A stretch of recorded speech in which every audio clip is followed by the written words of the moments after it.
আমাদের আজকের অতিথি বিএনপি নেতা ও শিক্ষক জনাব মোশাররফ আহমেদ ঠাকুর।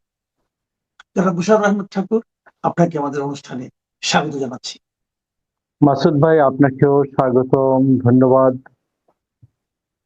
জি মোশাররফ ভাই, আপনি তো বিএনপি রাজনীতির সঙ্গে জড়িত, ছাত্র রাজনীতিও করেছেন দীর্ঘদিন।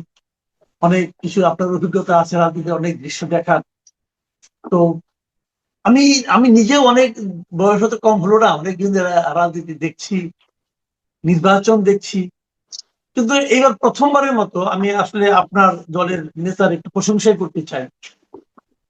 আহ, এই যে উনি নির্বাচিত হওয়ার পর এবং এরকম একটা ভূমিধস বিজয়ের পর উনি যে উনার সঙ্গে যারা নির্বাচনে অংশ নিয়েছেন, প্রতিদ্বন্দ্বিতা করেছিলেন, তাদের বাসভবনে গেলেন, একটা শফিকুর রহমান সাহেবের বাসভবনে গেলেন, একটা নাহিদ ইসলামের বাসভবনে গেলেন। এটা নিশ্চয়ই একটা অনন্য সৌজন্যতার প্রকাশ উনি ঘটিয়েছেন, কোনো সন্দেহ নাই। এই যে এটা নিয়ে আপনার কাছ থেকে কোনো প্রশস্তিমূলক বক্তব্য আমি প্রস্তুত করছি না। আমি যেটা বলতে চাচ্ছি আপনার কাছে, যে এই যে যাওয়াটা, আপনি কি মনে করেন আমাদের আগামী দিনের রাজনীতিতে ওনার এই আচরণটা কোনো ইতিবাচক প্রভাব ফেলবে? ধন্যবাদ মাসুদ ভাই, আপনার এবং আপনার দর্শক শ্রোতা। দেখুন, আহ তারেক রহমানের এই বাসায় যাওয়াটা, এটা একটা পজিটিভ দিক, এটা সত্য কথা।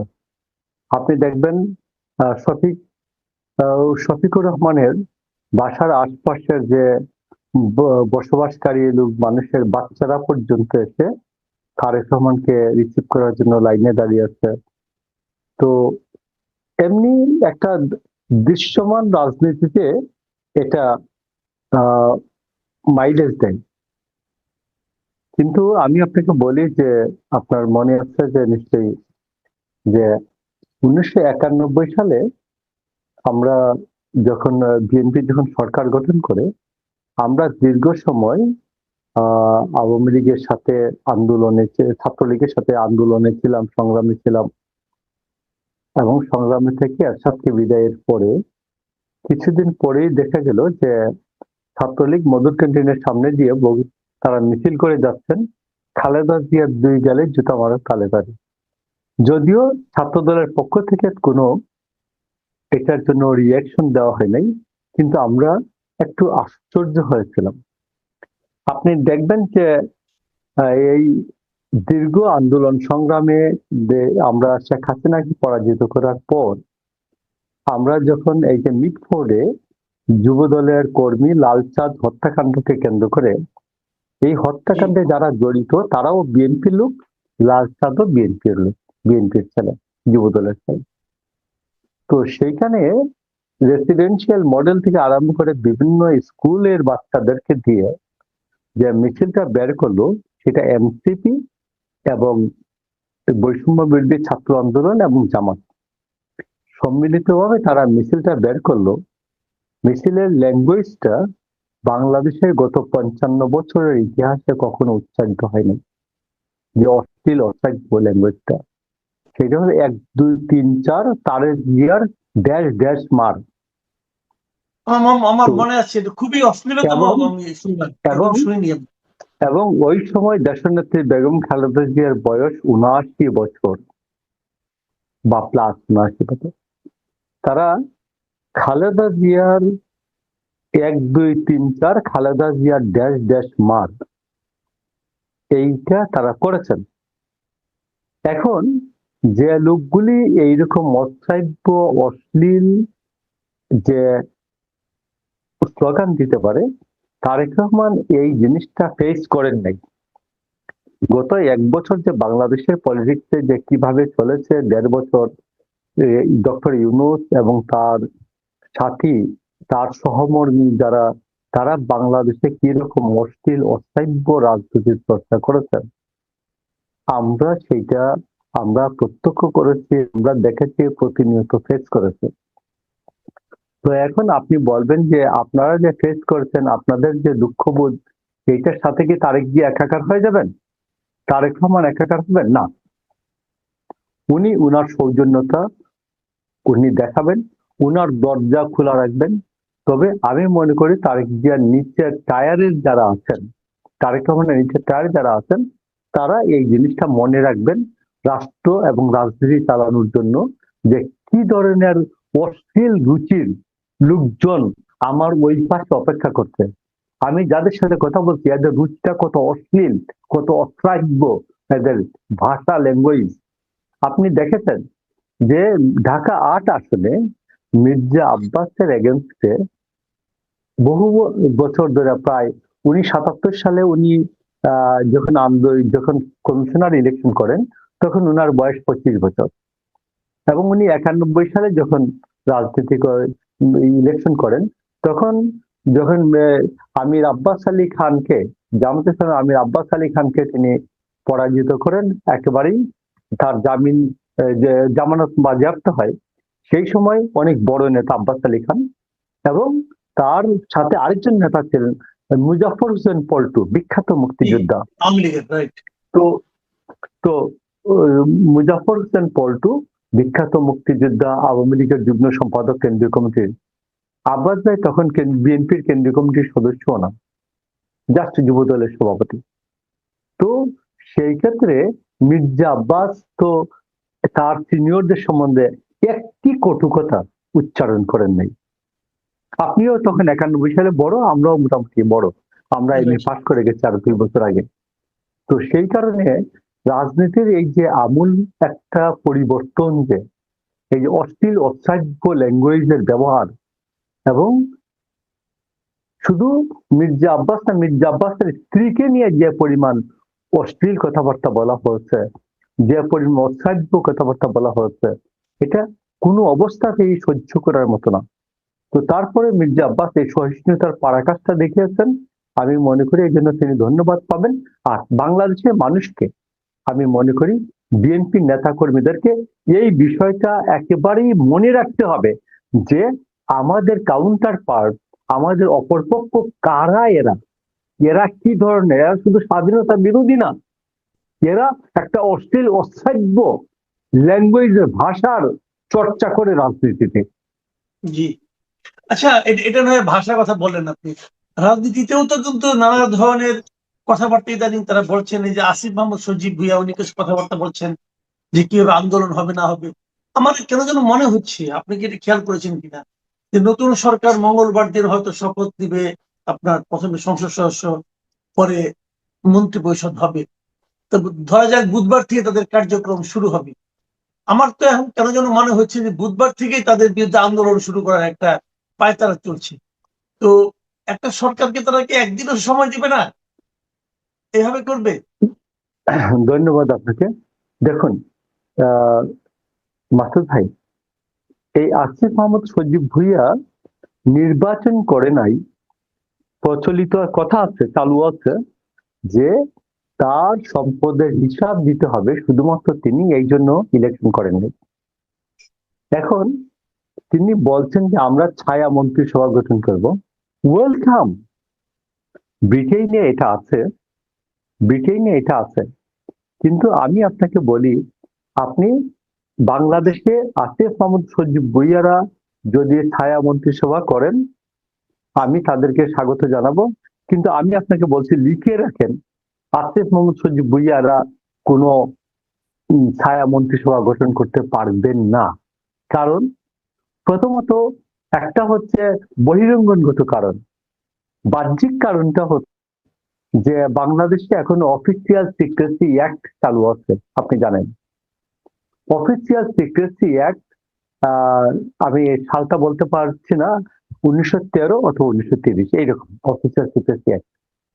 তো অফিসিয়াল সিক্রেসি অ্যাক্ট রাষ্ট্রীয় গোপনীয়তার আইন। তো সেই গোপনীয়তার আইন এটা রচিত হয় নাই, এটা চালু আছে এখনো।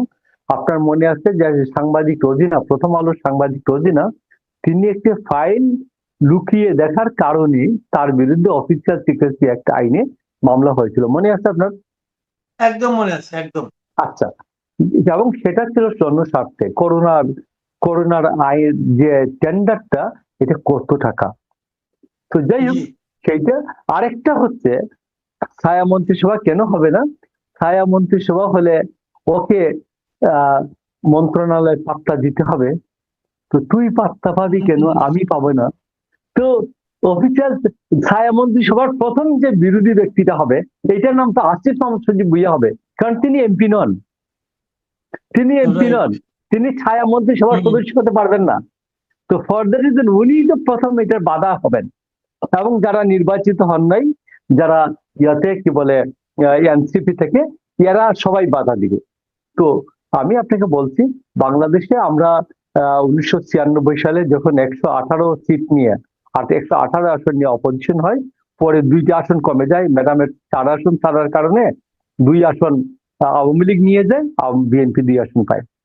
তো 116 আসন, 116 আসনের অপোজিশন পার্লামেন্টে সেই ছায়া মন্ত্রিসভা হয় নাই। এবং সেই ইন্টারনাল কারণটা, কে ছায়া মন্ত্রিসভার সদস্য হবেন? কারণ ছায়া মন্ত্রিসভার সদস্য হলেই পার্লামেন্টে তাকে মোকাবেলা করতে হবে প্রথম, কারণ ক্যাবিনেট মন্ত্রী যখনই বলবেন কোনো কিছু, ছায়া মন্ত্রিসভা থেকে তার উত্তর দিতে হবে। তো এইটা ওই ছায়া মন্ত্রিসভা will not be available in all time. And আরেকটা হলো যে, কে ছায়া মন্ত্রিসভার সদস্য হবে, আমি হব না কেন, এইটার জন্য। এবং লিডার অফ দি অপোজিশন তখন মনে করেন যে বাবা ঝামেলার দরকার নাই, আমরা সবাই মিলে উত্তর দিব, আমরা ছায়া মন্ত্রিসভায় একজনকে দিব কেন, এই বাঘটা দিব কেন? এইটা হচ্ছে যার জন্য ছায়া মন্ত্রিসভা হবে না। আমি আরেকটা বিষয় যে বলি, এই যে আসিফ মোহাম্মদ সজীব ভুইয়া, তার বন্ধু এপিএস, তার বিরুদ্ধে 311 কোটি টাকার দুদকে মামলা আছে। এখন আমার কথাটা হচ্ছে, এতদিন না হয় ডক্টর ইউনূসের মন্ত্রিসভার সদস্য ছিলেন আসিফ মোহাম্মদ সজীব ভুইয়া, তাকে প্রসিকিউট করা যাচ্ছিল না, তার বিরুদ্ধে মামলা দেওয়া যাচ্ছিল না, তাকে ডেকে জিজ্ঞাসাবাদ করা যাচ্ছিল না, তো তাকে এখন ডাকুন। তবে আমি আপনাকে বলি, আবুল হোসেনের কথা নিশ্চয়ই মনে আছে, আবুল হোসেন নিজে দুদকে জিজ্ঞাসাবাদের সম্মুখীন হয়েছিলেন, যোগাযোগ মন্ত্রী আবুল হোসেন। তো আবুল হোসেন, সিটিং যোগাযোগ মন্ত্রী, তিনি যদি এই দুদকে গিয়া জবাবদিহিতা করতে পারেন, দুদকে তার যদি তিনি গিয়া প্রশ্ন উত্তর দিতে পারেন, তাহলে আসিফ মাহমুদ সজীব ভুইয়াকে এলাও করলেন না কেন ডক্টর ইউনূস? আপনি তো হাসিনার থেকে কি, আপনি না হাসিনার স্বৈরাচারের বিকল্প এসছেন, তো আপনি তো আপনার ক্যাবিনেটের মন্ত্রীকে দুদকে যেতে দেন নাই। তো ইন দ্যাট কেস অনেকে মুখে মুখে বলেন আমি গণতন্ত্রী, আমি মানুষের অধিকারে বিশ্বাস করি, যখন নিজের খেতে হাল উঠে তখন বোঝা যায় তিনি কত বড় গণতন্ত্রী। ডক্টর ইউনূস তার ক্যাবিনেটের মেম্বার আসিফ মাহমুদ সজীব ভুইয়াকে দুদকে যেতে দেন নাই। আমার মনে হয় ডক্টর ইউনূস একদিন নিশ্চয়ই এটার জন্য জিজ্ঞাসিত হবেন। সবাই তাকে জিজ্ঞেস করবে, আপনার ক্যাবিনেটের মন্ত্রী আসিফ মাহমুদ সজীব ভুইয়াকে আপনি কেন দুদকে যেতে দিলেন না, কেন তাকে পাঠালেন না দুদকে, যে তোমার অবস্থান ব্যাখ্যা করে আসে। আচ্ছা, একটা বিষয় খুব বড় হয়ে মনে হয় দেখা দিবে আমার ধারণা, যে এই যে জুলাই সনদের পক্ষে হ্যাঁ ভোট না ভোট রেফারেন্ডাম হলো একটা, আবার বিপরীত দিকে বিএনপিও নির্বাচনের সময় তারা একটা মানে ইশতেহার ঘোষণা করলো, ম্যানিফেস্টো ঘোষণা করলো জনগণের সামনে, এবং তারই ভিত্তিতে তারা নির্বাচন করলো এবং 2/3 আসন পেল। এখন সে ইশতেহার এবং জুলাই সনদ, এই দুটোর মধ্যে যদি কোনো বিষয়ে বিরোধ দেখা যায়, কোনটা গ্রহণ করা হবে? এটা কিন্তু একটা বড় বিতর্ক হয়ে দেখা। আমি আপনাকে মাসুদ ভাই, আমি মনে হয় গত সপ্তাহে 5টা টক শোতে আপনাকে রেফার করেছি। আপনি একটা বলেন যে আমার 3 বছরের ছেলে যদি এই ছুরাকে ধুধারি ছুরা খঞ্জর এভাবে ঘুরাইতে থাকে, তো যদি বলে বাবা এটা দাও, বাবা এটা দাও, বাবা এটা দাও, তো আমি কি করব? তা আমিও বলি যে মাসুদদার কথা মতো আমার 3 বছরের বাচ্চা বা 4 বছরের বাচ্চা যদি এইরকম ছুরা নিয়ে এভাবে ঘুরাইতে থাকে, ওর মুখে লাগবে না বুকে লাগবে না ওর আরেক হাতে লাগবে, কত বড় ক্ষতি হবে না? আমি ধরতে গেলে ও আমার গায়ে লাগাই দেবে। তো ওকে বলি বাবা তুই কি চাস? চকলেট দেই, চকলেট। তুই বাবা আর কি চাও? বাবা তোমার কলমটা দাও, দিলাম কলম, ও ভেঙে ফেললো, মানলাম। বললো বাবা এই যে গ্লাস দাও, পানির গ্লাসটা দাও, দিলাম, ভেঙে ফেললো। বাবা 1 লাখ টাকার যে ক্রিস্টাল, ওই ক্রিস্টালের যে শপিসটা ওটা দাও, বলি বাবা ঠিক আছে দাও, ওটা ভেঙে ফেলে মানি। ওর হাত থেকে আমার চূড়াটা নেওয়া দরকার, কারণ রাইট। কত বড় ক্ষতি হবে এটার সীমানা নাই। তো বিএনপি এইরকম একটা চিপায় পড়ছিল যে ওই বাচ্চার হাতে, ও 3 বছরের বাচ্চার, 4 বছরের বাচ্চার হাতে ছোড়া, এটা ও ঘুরাচ্ছে এইভাবে এইভাবে ঘুরাচ্ছে, ওর মুখে লাগবে না, গলায় লাগবে না, পেটে লাগবে না, আমার গায়ে লাগবে। তো এইটাকে প্রথম ওকে বাঁচানো, নিজে বাঁচা, এটা খুব জরুরি দরকার ছিল। তো সেই জন্য বিএনপি জুলাই সনদ মানছে, যা বলছে তাই মানছে। তো এখন আমি আপনাকে বলি, জুলাই মানে সনদ এটা এক ধরনের পুরাটাই একটা ব্ল্যাকমেলের মতো বলতে চাচ্ছেন আপনি? আপনি কি এটা এক ধরনের একবারে ব্ল্যাকমেল করছেন? একবারে ব্ল্যাকমেল, একবারে ব্ল্যাকমেল। আমি আপনাকে বলি 100% এটা একটা ব্ল্যাকমেল। আপনি বলেন যে সংবিধানে আমার গণভোটের কোনো বিধান নাই। ইন দ্যাট কেস প্রথমত গণভোট সংবিধান অনুযায়ী এটা এটা বেআইনি। নাম্বার 2 হচ্ছে কাস্টমস অনুযায়ী 1972-তে আমাদের কনস্টিটিউশন গৃহীত হওয়ার পর থেকে এবং 1973-এর 7ই মার্চ নির্বাচন হওয়ার পর পর্যন্ত আজ পর্যন্ত প্রথা বা কাস্টমসের গতভাবেও কোনোদিন রাষ্ট্রপতি কোনো আদেশ জারি করেন নাই। মানে সংবিধান জারি থাকা অবস্থায় রাষ্ট্রপতি কোনো আদেশ জারি করতে পারেন না, আদেশটা সম্পূর্ণ বেআইনি, অবৈধ। তো রাষ্ট্রপতি এই অবৈধ কাজটা কিভাবে করলেন? রাষ্ট্রপতি 48-এর 3 অনুচ্ছেদ অনুযায়ী প্রধানমন্ত্রী নিয়োগ এবং প্রধান বিচারপতি নিয়োগ, দুইটি কাজ ছাড়া কোনো কাজ নিজে করেন না, সব কাজ ক্যাবিনেটের পরামর্শে করেন। তো ক্যাবিনেট রাইট। ছিলেন ডক্টর ইউনূসের ক্যাবিনেট, তারা পরামর্শ দিয়েছেন, তিনি আদেশ জারিতে আদেশে স্বাক্ষর দিয়েছেন, তার কোনো দায় নাই। তো এই অবৈধ আদেশ, এই বেআইনি আদেশ, এইটার টোটালটার দায় হচ্ছে ডক্টর ইউনূস অ্যান্ড হিজ ক্যাবিনেটের দায়িত্ব। তো ফর দ্যাট রিজন আমি আপনাকে বলি, এই জুলাই সনদের কোনো আইনি ভিত্তি নাই, প্রথাগত ভিত্তি নাই, সাংবিধানিক ভিত্তি নাই। তিনটা, প্রথমত এটার সাংবিধানিক ভিত্তি নাই, দ্বিতীয়ত এটার কোনো আইনি ভিত্তি নাই, তৃতীয়ত এটার প্রথাগত কোনো ভিত্তি নাই। তো ফর দ্যাট রিজন টোটালি এটা ইলিগাল। এখন ইলিগাল জিনিসটার এগেনস্টে আপনি যেটা বললেন যে বিএনপির ইশতেহার দাঁড়াবে না, এখন আপনি বলেন যে জিনিসটার তিনটা সংবিধান, আইন এবং প্রথাগত ভিত্তি নাই, সেটার এগেনস্টে বিএনপির যে ইশতেহার, এটা একটা আইনি বিষয়, এটা একটা প্রথাগত বিষয়, যে বিএনপির কি করবে পরবর্তী সরকারে গিয়ে, এইটা তার কমিটমেন্ট, যে দালিলিক কমিটমেন্ট, এটার নাম হচ্ছে ইশতেহার। এই ইশতেহার নিয়ে আপনি হাতে নিয়ে জিজ্ঞেস করবেন যে মিস্টার তারেক রহমান, মিস্টার মাননীয় প্রধানমন্ত্রী, আপনি এই ইশতেহারে এই বলেছিলেন, এইটা হচ্ছে আপনার অঙ্গীকার, আপনি করবেন কিনা? আপনি মাসুদ কামাল যখন দাঁড়াবেন কোনো ইন্টারভিউ করতে প্রধানমন্ত্রীর প্রেস কনফারেন্সে, আপনি তো এইটাই জিজ্ঞেস করবেন। তো ফর দ্যাট রিজন আমি মনে করি ইশতেহার will be, manifesto will prevail over the July charter. July charter totally illegal, July charter এগেইনস্টে আপনার ইশতেহারটা প্রিভেইল করবে সবসময়। এই ক্ষেত্রে আপনি আমি কিছু একদম বলবেন শেষ কিনা? প্রশ্ন আসছি। এটা এটা আসলে অনেকে এই প্রশ্নটা করছেন, এটা কিভাবে এটা সমাধান হবে, এটা আপনার সেন্স কি বলে? যেমন ধরেন, আমরা এতদিন দেখেছি যে উম, সরকার প্রধানের একটা সরকারি বাসস্থান ছিল গণভবন। খালেদা জিয়া যখন থাকতেন তখন এগুলি নাকি নিরাপত্তার বিষয় থাকে, কিন্তু খালেদা জিয়া যখন প্রধানমন্ত্রী ছিলেন তখন তিনি অবশ্য সেনানিবাসেই থাকতেন, ওটাকে উনি নিরাপদ মনে করতেন বলে। এখন তো গণভবনকে ওটা আবার একটা মিউজিয়াম বানানো হয়েছে। তো এখন মিউজিয়ামের কাজ চলছে এখনো। তারেক রহমান নতুন প্রধানমন্ত্রী হলেন, তারেক রহমানের সম্ভাব্য বাসস্থান কি হচ্ছে, নাকি উনি যমুনায় যাবেন, না কোথায় যাবেন, এটা নিয়ে আপনার কোনো চিন্তা ভাবনা আছে কি? আমি কি মাসুদ বলছেন? ভাই আপনাকে বলি যে দেখুন, জি। গণভবন এটা একটা রাষ্ট্রীয় সম্পত্তি।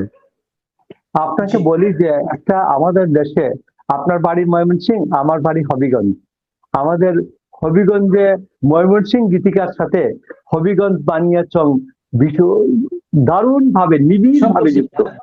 আপনি জানেন যে দেওয়ানা মদিনায় আছে, দেওয়ানা মদিনায় যে মদিনা তিনি বলছেন যে তার আপন ভাইকে, ময়মনসিংহে বাড়ি ওনার, যে হুম। ভাইয়ের ডাকিয়া কয় তুমি সদর ভাই, তোমার কাছে তো মোর কিছুই গোপন নাই, তুমি যাও হ্যাঁ। পরাণের পুত্র সূর্যের লইয়া, খসমের খবরে কানহ জানিয়া, এই না বলিয়া দিদি পাঠায় তারারে, যাইতে যাইতে গেল তারা বান্যাচং শহরে। তো ময়মনসিংহের সাথে বানিয়াচং-এর রিলেশনটা এইরকম। তো আমি আপনাকে জি বলি, আমাদের এখানে বলে 12 হাত মৌলানার 13 হাত দাড়ি, এটা তো ভাই 18 হাত দাড়ির মতো। আপনি আমার বাংলাদেশের যে জাতীয় মিউজিয়াম, শত বছরের যে জিনিস আছে, সহস্র বছরের মিউজিয়াম, সেই মিউজিয়াম হচ্ছে 3 একর না 4 একর জায়গার উপরে, যে শাহবাগ এইরকমই হবে। জি তো বা 2 একর হবে, 5-6 বিঘা জায়গা। তো সেই মিউজিয়াম হচ্ছে এইরকম। আর আপনি ওইখানে গণভবন, এই যে 50 একরের একটা সম্পত্তি আপনি ছেড়ে দিচ্ছেন, বলেন যে জুলাই মিউজিয়াম বানাবো। এটা কি, এটা কি জমিদারি? কিন্তু জমিদারি না, এটা আধুনিক রাষ্ট্র। আপনি চিন্তা ভাবনা করে সিদ্ধান্ত নেবেন। আপনি জাতীয় জাদুঘরে একটি কর্নার হতে পারে হাইয়েস্ট, যে দিস ইজ জুলাই কর্নার। আপনার মনে আছে যে জি বিএনপির সময় জিয়াউর রহমান কর্নার হয়েছিল, এই জাতীয় জাদুঘরে শেখ মুজিবুর রহমানের একটা বঙ্গবন্ধু কর্নার হয়েছিল। তো হাসিনা কি যে এত বড় ফ্যাসিস্ট বলি, হাসিনা তো এইরকম একটা 100 বিঘা জায়গার উপর কোথাও বলে নাই যে আমার বাবার একটা মিউজিয়াম করব। সে বরঞ্চ জাতীয় জাদুঘরে একটা কর্নার করেছিল, বঙ্গবন্ধু কর্নার, মনে আছে আপনার? তো সেই ক্ষেত্রে আমি right. বলবো এখনো যে ডক্টর ইউনূসের শুভবুদ্ধির উদয় হবে। তিনি বরঞ্চ এই এইসব ভঙ্গিযোগী রেখে উনি জাতীয় জাদুঘরে নতুন প্রধানমন্ত্রীকে বলতে পারেন যে ভাই, তুমি বাবা, তুমি একটা জুলাই জাদুঘরে কর্নার করে দাও জাতীয় জাদুঘরে, বলো সংস্কৃতি মন্ত্রণালয়কে, এটা বলতে পারেন। কিন্তু এটা গণভবন কোনো অবস্থাতেই এই জুলাই জাদুঘরের জন্য, তো শেখ হাসিনা তো এই আমাদের প্রধানমন্ত্রী কার্যালয়ে বসতেন, তো ওটা ছেড়ে দিচ্ছেন কেন? এই যে যমুনায় শেখ হাসিনা থাকতেন, মনে আছে প্রথম দিকে এই যে বিডিআর হত্যাকাণ্ডের যে নেগোসিয়েশন যে করলো বিডিআর এর সাথে, হ্যাঁ হ্যাঁ হ্যাঁ হ্যাঁ। যমুনায় হয়েছিল। তো যমুনাকেও মিউজিয়াম বানান, প্রধানমন্ত্রী কার্যালয়কে মিউজিয়াম বানান, শেখ হাসিনা যত জায়গায় বাংলাদেশে গেছে সব জায়গাকে মিউজিয়াম বানায় দেন। তো তো এই শুধু গণভবন কেন, শুধু গণভবন কেন, সমস্ত তার মানে জায়গায় শেখ আপনি হাসিনা বলতে যত চাচ্ছেন জায়গায়, এটা একটা হুজুগের সিদ্ধান্ত। একবারে হুজুগের সিদ্ধান্ত হয়, আর নয় এটা একটা দুষ্টামিপূর্ণ সিদ্ধান্ত, বিশাল দুষ্টামিপূর্ণ সিদ্ধান্ত, যে পরবর্তী প্রধানমন্ত্রী যেন তার বাসস্থান, অফিস এবং যমুনা তো প্রধানমন্ত্রীর সান্ধ্যকালীন অফিস, আপনি জানেন তো, সান্ধ্যকালীন অফিস, হুম। যে রাজনৈতিক নেতা কর্মীরা দেখা করবেন, সাক্ষাৎ করবেন, এটা যমুনা। আর প্রধানমন্ত্রীর কার্যালয়ে বেসিক্যালি তিনি রাষ্ট্রীয় দায়িত্বপূর্ণ কাজকর্ম করেন, নথিপত্র থাকে ওইখানে। আর এইটা হচ্ছে যমুনা হচ্ছে প্রধানমন্ত্রীর রাজনৈতিক কার্যালয়, আর গণভবন হচ্ছে তার অফিসিয়াল বাসভবন। তো সেই ক্ষেত্রে এটাকে বিশাল একটা দুষ্টামিপূর্ণ সিদ্ধান্ত, যে এই সাদা চুলের যে লোকটা, আপনার বা আপনার ভাই আর কি, আপনার আপনার মতো সাদা চুলের উপদেষ্টা যে আদিলুর রহমান, তার এটা হলো দুষ্টামিপূর্ণ সিদ্ধান্ত। যে এবং ডক্টর ইউনূস এই সিদ্ধান্ত দুষ্টামির সাথে আছেন, যে পরবর্তী প্রধানমন্ত্রী যেন গণভবনে আরাম করবি, এটাকে খেয়ে ফেলবো, এটাকে জুলাই জাদুঘর বানিয়ে দেবো। এটা হচ্ছে এইরকম একটা দুষ্টামি সিদ্ধান্ত আর কি। জি অনেক ধন্যবাদ, অনেক ধন্যবাদ আপনাকে ছোট্ট একটা জিনিস মনে করিয়ে দেই, ছোট একটা জিনিস মনে করিয়ে দিই। এই সরকারের এই এই ইন্টারিম গভর্নমেন্টের সর্বশেষ একটা ভালো কাজ করার সুযোগ তাকে দিতে চাই। তার লাইফ টাইমে তো ভালো কাজ নাই। তো ভালো কাজ হচ্ছে, আমি আপনাকে বলি যে এই গত 1 বছরে প্রায় সাংবাদিক, আইন ও সালিশ কেন্দ্রের রিপোর্ট অনুযায়ী 381 জন সাংবাদিক, এই 381 জন সাংবাদিক নির্যাতনের শিকার হয়েছেন, 3 জন হত্যাকাণ্ডের শিকার হয়েছেন। আমি আপনাকে একটা ছোট্ট গল্প দিয়ে এটা শেষ করি। আমার মাধবপুর উপজেলা, হবিগঞ্জের মাধবপুর উপজেলার একজন চেয়ারম্যান ছিলেন, উপজেলার পৌরসভার চেয়ারম্যান ছিলেন, নাম হলো মুসলিম মিয়া। তিনি নির্বাচনের সময় তার একটা মাধবপুরের ভিটি দোকান বিক্রি করলেন 50 লাখ টাকা দিয়ে। তো বিক্রি করে তারপর ওইটা উনি রাখতেন ইয়াতে, ব্যাংকে 50 লাখ টাকা রাখার পরে তার প্রতিপক্ষ করছে কি, এবং এইটা রেজিস্ট্রি হয়েছে 12 লাখ টাকায়। তো তার প্রতিপক্ষ করছে এটা দরখাস্ত দিয়েছে সূত্র করে, যে তার 50 লাখ টাকা অবৈধ টাকা আছে ইয়াতে, ব্যাংকে। দুদক এটা পেয়ে গেছে। দুদক বলছে আপনার নিজের সোর্স কি? সে বলছে ভাই আমি দোকান বিক্রি করছি 50 লাখ টাকা দিয়ে। বলছে দলিল দেন। দলিলে তো লেখা 12 লাখ টাকা।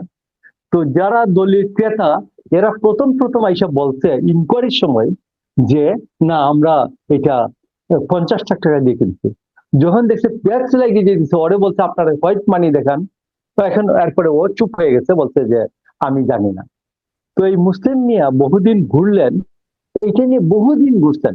দুদকও বুঝে যে 50 লাখ টাকা বিক্রি হয়েছে, জমি বিক্রি দলিল হচ্ছে 12 লাখ টাকায়, কিন্তু দুদক মামলা সারতে পারে না, ছাড়তে পারে না। তো এখন আমার কথা হচ্ছে আনিস আলমগীরকে যে মামলাটা তারা দিয়েছেন, এইটা এইরকম একটা মামলা। তো আমি আপনাকে বলি ডক্টর ইউনূসের একটা ভালো কাজ করার একটা সুযোগ বলি। আপনার সময় এই যে আনিস আলমগীরকে ধরেছেন, আনিস আলমগীর দয়া করে ছেড়ে দেন, ছেড়ে দেন, কালকে জামিন দিয়ে দেন। কালকে সকালে সিএমএম কে যেভাবে সাবের হোসেন চৌধুরীকে 7 হত্যা মামলায় জামিন দিয়ে দিচ্ছেন একদিনে, আপনি সকালে আপনার আইন উপদেষ্টাকে বলে দিতে বলেন যে ভাই বাবা তুমি একটু বলো যে আনিস আলমগীরকে ছেড়ে দিতে। আনিস আলমগীর তো সাংবাদিক মানুষ, এটা তো সত্য। আনিস আলমগীর সাংবাদিক, আনিস আলমগীর সাংবাদিক, সোজা সরল মানুষ, একটু অন্য দর্শনে বিশ্বাস করে, কিন্তু সে খুনিও না, সে ডাকাতও না। তাকে ছেড়ে দিয়ে একটা ভালো কাজ করে যাক। আমি ডক্টর ইউনূসের একটা ভালো কাজ করার কথা মনে করিয়ে দিলাম, যে একটা সুযোগ, একটা ভালো কাজ করে যান অন্তত যাওয়ার ধন্যবাদ, শেষ অনেক ধন্যবাদ আদেশটা জনাব একটা ভালো কাজ দিয়ে শেষ করেন। আসলে এই কথাটা এক সাংবাদিক হিসেবে আমারই বলা উচিত ছিল। আপনি, আমার যেটা উচিত ছিল সেটা আপনি নিজে বললেন। আমি আমি নিজেও ব্যক্তিগতভাবে আপনার এই বক্তব্যে খুবই আপ্লুত হলাম, যে আসলেই আমরা কিন্তু ভাবছি, আজকে এই কথাটা বারবার উঠেছে, কারণ তথ্য উপদেষ্টা যিনি আছেন রিজওয়ানা হাসান, তিনি বলেছেন যে এই সরকারের আমলে নাকি কোনো সাংবাদিক নির্যাতন হয় নাই। তাহলে আনিস আলমগীর কি, মঞ্জুর আলম পান্নার ঘটনাটা কি ছিল? যাই এই সমস্ত প্রশ্ন উঠবে। প্রিয় দর্শক, আপনারা শুনলেন জনাব মোশাররফ ঠাকুরের বক্তব্য। আমার ধারণা আপনাদের মনে থাকা অনেক প্রশ্নের জবাব ওনার বক্তব্য আপনারা পেয়ে গেছেন। এখন এই পর্যন্তই। আল্লাহ হাফিজ।